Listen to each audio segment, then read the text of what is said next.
Hello' বন্ধুসকল, মই আজি আপোনালোকক ক'বলৈ গৈ আছোঁ এষ্টেৰয়েডৰ বিষয়ে।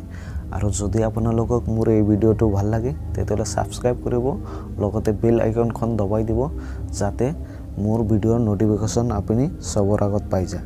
আহক তেতিয়াহ'লে আৰম্ভ কৰোঁ। আনুমানিক 1935 চনত এখন এষ্টেৰয়েড যাৰ আকাৰ এখন ফুটবল ফিল্ডৰ সমান আমাৰ পৃথিৱীৰ লগত সংঘৰ্ষ হ'ব বুলি বৈজ্ঞানিকসকলে অনুমান কৰিছে। আৰু যিটো এষ্টেৰয়েডৰ নাম হ'ল ভেনু। যদিও ইয়াক আমাৰ সোলাৰ চিষ্টেমত কোটি কোটি এষ্টেৰয়েড আছে আৰু এইবোৰৰ ভিতৰত কেৱল আকাৰৰ ডাঙৰবোৰৰ ওপৰতহে নাচাই দৃষ্টি ৰাখিব পাৰে। এই এষ্টেৰয়েডবোৰ আকাৰ কয়েক হাজাৰ কিলোমিটাৰৰ পৰা কয়েক মিটাৰ হ'ব পাৰে। গ্ৰহবোৰৰ দৰে এষ্টেৰয়েডবোৰো উপত্যকাৰ কক্ষপথে আমাৰ সূৰ্যক প্ৰদক্ষিণ কৰি থাকে। এষ্টেৰয়েডবোৰ সাধাৰণতে বৃহস্পতি আৰু মংগল গ্ৰহৰ মাজত এষ্টেৰয়েড বেল্টত অৱস্থান কৰে আৰু এইবোৰৰ কক্ষপথ স্থিৰ নোহোৱাত কোনো সময়ত এষ্টেৰয়েডবোৰ পৃথিৱী বা অন্য গ্ৰহৰ পিনে ছিটিকি যায়।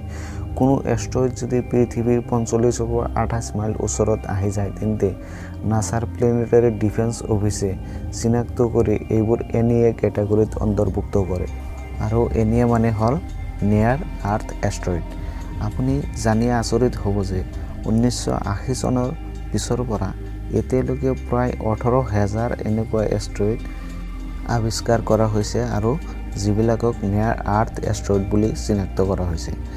এনেকৈ যদি কোনো এষ্টেৰয়েড পৃথিৱীত 140 পৰা 460 দূৰত্বত পৃথিৱী কক্ষপথত আহি যায় তেতিয়াহ'লে সেইবোৰ নাছাই পটেনচিয়েলি হাজাৰটা এষ্টেৰয়েড বুলি চিনাক্ত কৰে আৰু সেইবোৰ হ'ল পৃথিৱীৰ জীয়াই থকা জীৱৰ বাবে অতি চিন্তনীয় বিষয়ৰ কাৰণ।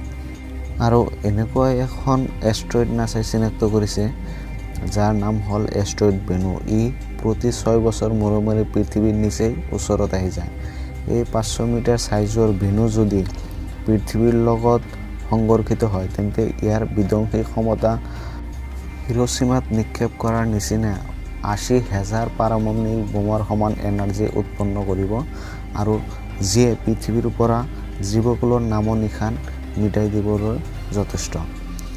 যদিও এইটো বহুত ভয় লগা বিষয়, তথাপি আমি ভয় কৰিবলৈ এনেকুৱা একো নাই, কাৰণ আমাৰ বৈজ্ঞানিকসকলে ইয়াৰ ওপৰত গৱেষণা চলাই আছে আৰু অচিৰে আমি মানৱ জাতিয়ে এইবোৰ দুৰ্যোগৰ পৰা নিজে নিয়ন্ত্ৰণ কৰিবলৈ সক্ষম হ'ম।